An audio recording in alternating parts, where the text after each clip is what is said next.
In just a few minutes, the very first Summit of the Americas officially kicks off in Miami. Now, proponents say the summit could create a free trade zone that would stretch from the tip of Alaska to the tip of Argentina.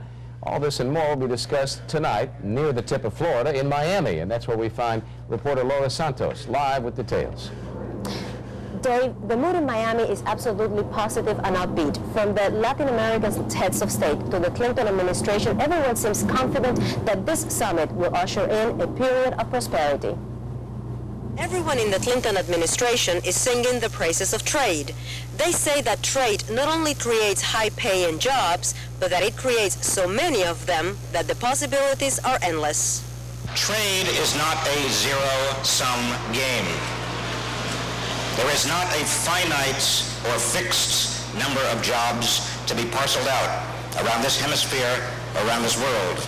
By unifying the entire hemisphere into a huge trade zone, the summit could help create about 6 million jobs in the U.S. alone by the year 2003. The Western Hemisphere is already the second fastest growing region in the world economy behind Asia. Increased trade would benefit Central Florida tremendously because tourism always benefits in periods of prosperity.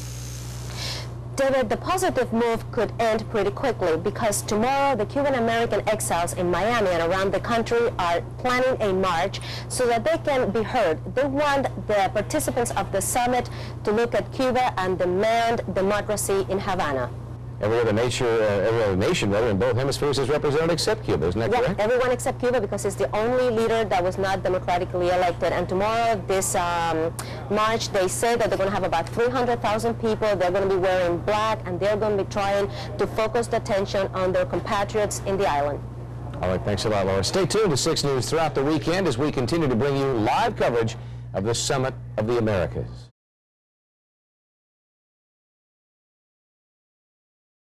Well, the Summit of the Americas wrapped up today with the signing of a landmark trade agreement. It's supposed to create millions of jobs across the hemisphere and tear down barriers to commerce. Laura Santos has been covering the summit from Miami, and she has that story. The agenda we have embraced is ambitious and worthy.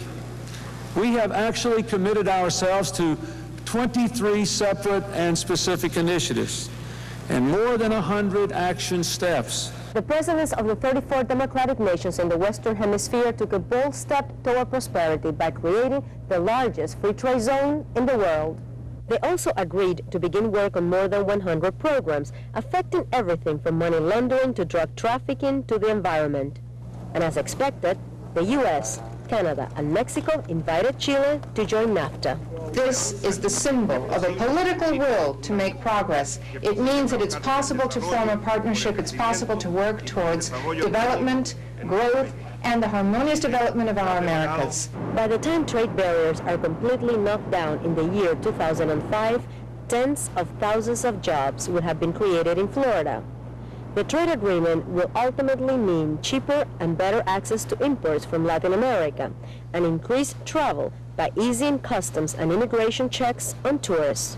May future leaders remember the spirit of Miami. O espíritu de Miami. In Miami, Laura Santos, 6 News.